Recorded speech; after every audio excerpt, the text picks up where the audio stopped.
গত সরকার আলেমের বইতে লিখেছে সন্ত্রাসী মুআবিয়া। মুআবিয়া কি সন্ত্রাসী ছিলেন? কি ছিলেন? কাতেব ওহী ছিলেন। কি ছিলেন? কাতেব ওহী। সাগরের যুদ্ধে তার থেকে পারদর্শী আর কেউ ছিল না। অসম্ভব রকমের সেনাপতি ছিলেন তিনি। হ্যাঁ, এজিদের চামড়া তুলে ফেলো। এজিদ নোংরা। এজিদ রাসূলের দুই কলিজার টুকরাকে দুনিয়া থেকে বিদায় করেছে। এজিদের ব্যাপারে কোনো ছাড় নাই, কিন্তু মুআবিয়ার ব্যাপারে কিছু বলবার রাদিয়াল্লাহু আনহু আমরা ছেড়ে দেব না। আমার রাসূল শপথ করে বলছেন, আল্লাহর কসম করে বলছি, যারা সাহাবীদেরকে বিশুদ্ধবার করবে আমার ঘৃণা তাদের জন্য থাকবে, যারা সাহাবীদেরকে ভালোবাসবে আমার ভালোবাসা তাদের জন্য থাকবে। একজন সাহাবী দোয়া পড়েছেন, ফেরেশতার কলম বন্ধ। একজন সাহাবীর দোয়া সবাই নামাজে পড়ে, হামদান কাসীরান কন্নাকা তাইয়িবান মুবারাকান। একজন সাধারণ সাহাবীর দোয়া। সাধারণ সাহাবী মানে তার নামও কেউ জানে না, আননোন, স্ট্রেঞ্জার, গরিব, মুসাফির, আবিরু সাবিল। দুনিয়াতে থাকবেন মুসাফির হয়ে। কার কথা? আল্লাহর কথা। ইবনে ওমরের গর্দানে হাত দিয়ে রাসূল বলছেন, ইয়া ইবনে ওমর ইশফিদ দুনিয়া গরিব কান্নাকা আবিরু সাবিল। দুনিয়াতে থাকবা অপরিচিতের মতো, যেন তুমি মুসাফির। তিনি এটার ব্যাখ্যা করলেন সন্ধ্যায়, ফাইদা আসবাহতা ফালাম তানতাজিরুল মাসা। যখন সন্ধ্যা হবে সকালের অপেক্ষায় থেকো না, তওবা করে তুমি তৈরি থাকো, যে কোনো সময় মৃত্যুর খবর আসতে পারে। কি করে ঘুমিয়ে থাকো ফজর করে কাজা, এমনও তো হতে পারে জোহরে জানাজা। কি করে ঘুমিয়ে থাকো আসর করে কাজা, এমনও তো হতে পারে মাগরিবে জানাজা। হয় কি না? কত মানুষ চলে যাচ্ছে, আমরা যেন নামাজি অবস্থায় যেতে পারি, আল্লাহ তৌফিক দান করুন। সাহাবী দোয়া পড়ছেন, পড়েন লাকাল হাম ইয়া রাব কামা ইয়ামবাগি লিজালালি ওয়াজহিক ওয়া আযীমি সুলতানিক। মাইকের কি অবস্থা? তুমি অ্যাডজাস্ট মতো ঠিক মতো করতে পারো না, এখান থেকে একটা ছেড়ে দাও। আপনারা শুনতেছেন ঠিক মতো? আমি আওয়াজ পাচ্ছি না, এখান থেকে একটা ছেড়ে দাও। লাকাল হামদ, হে আল্লাহ আপনার প্রশংসা। আপনার ক্ষমতা যত বড়, প্রশংসাও আল্লাহর ক্ষমতা বেশি না কম? 12 তরকারি রান্না করে নিয়েছে, খাবে। আল্লাহ কয় খাতিয়ে তিন হাত্তিন ভাগ, তুই পলায়া যা, তোর সাথে তোর সব সন্ত্রাসীরা পালাবে, তোর ডাকাত গুলো পালাবে। ঠিক কিনা? ঠিক। ভালো মানুষ সমাজে থেকে যাবে, ওদের মধ্যে যারা ভালো তারা এখনো আছে না নাই? ভালো মানুষের জন্য কোনো সমস্যা দুনিয়াতে হবে না। কারণ কি? আন্নাল আরদা ইয়ারসুহা ইবাদিয়াস সলিহুন। এই জমিনটা ভালো মানুষের জন্য উত্তরাধিকার সূত্রে দান করে দিয়েছেন কে?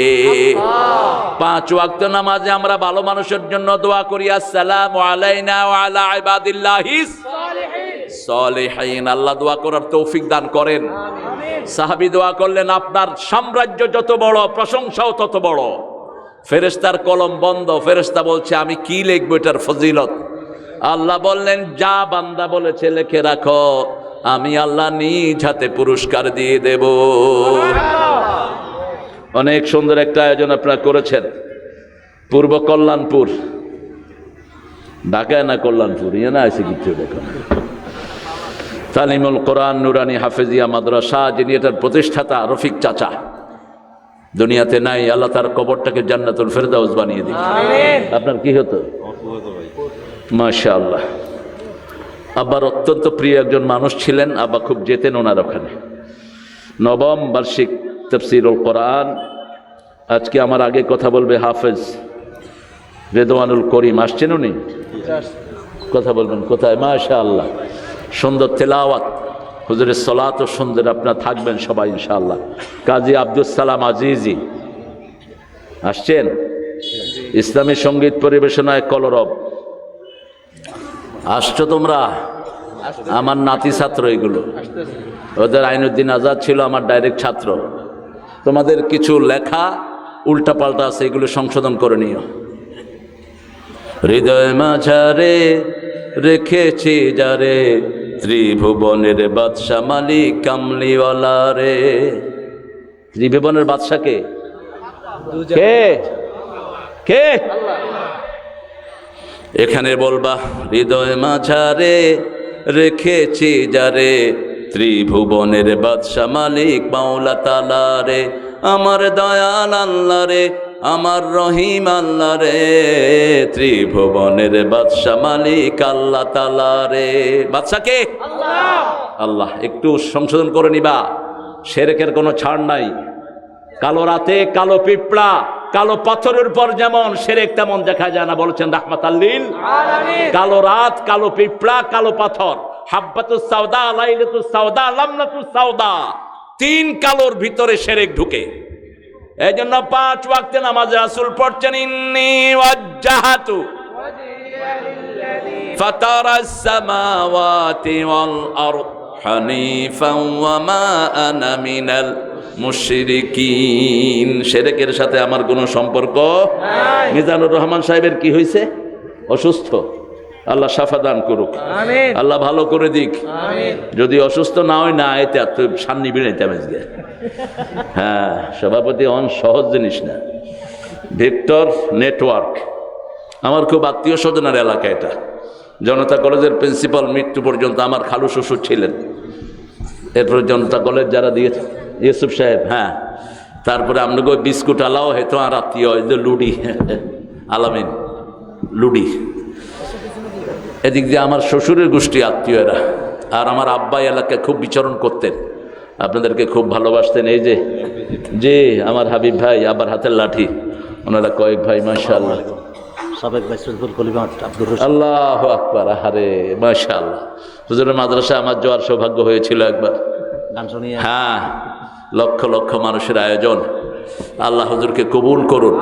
আর আপনারা যারা এসেছেন, অনেক ওলামা হযরত এসেছেন, আমি যাদের ছাত্র হতে পারলে ধন্য হতাম। এখানে আমাদের সাইফুল্লাহ মনির সাহেবের ছোট ভাই আবুল ফরাজ সাহেবের অত্যন্ত যোগ্য সন্তান, তিনি বসে আছেন। আমাদের কলেজের সম্মানিত ভাইস প্রিন্সিপাল নাকি এখন হাবিব ভাই, প্রভাষক, প্রফেসর, আমার দীর্ঘ জীবনের গাইড, যিনি আমাকে গাইড করতেন, অত্যন্ত বড় মাপের একজন আলেম, তিনিও স্টেজে বসা। আপনারা অনেকেই নিচে বসে আছেন, সবাইরে উপরে আনতে পারলে ভালো হতো, কিন্তু স্মার্ট স্টেজ হয়ে যেতে পারে, এই জন্য আর সবাইকে উপরে উঠানো গেল না। এখানে এসেছেন অনেক স্কুলের স্যারেরা, আমার প্রিয় sir, primary sir, high school কলেজের স্যাররা এসেছেন, অনেক সমন্বয়ের অনেক কিশোররা, যুবকরা, যাদের কারণে আমরা উন্মুক্ত কথা বলার একটা ময়দান আল্লাহ করে দিয়েছেন। এরা হলো সব মুআজ এবং মুআওয়াজের উত্তরসূরি। বদরের ময়দানে আবু জেহেলকে শোয়াইছে 13 বছর আর 11 বছরের 2 শিশু। এই শিশুর মতো আল্লাহ এদেরকে কবুল করুন। আরো চিৎকার করে বলি আমিন।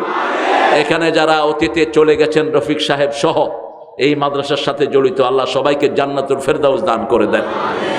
এই এলাকার যত দিনদার দরদি মারা গেছেন, আল্লাহ সবাইকে মাফ করে দেন। আমরা আজকে কোরআন থেকে কথা শুনবো ইনশাআল্লাহ।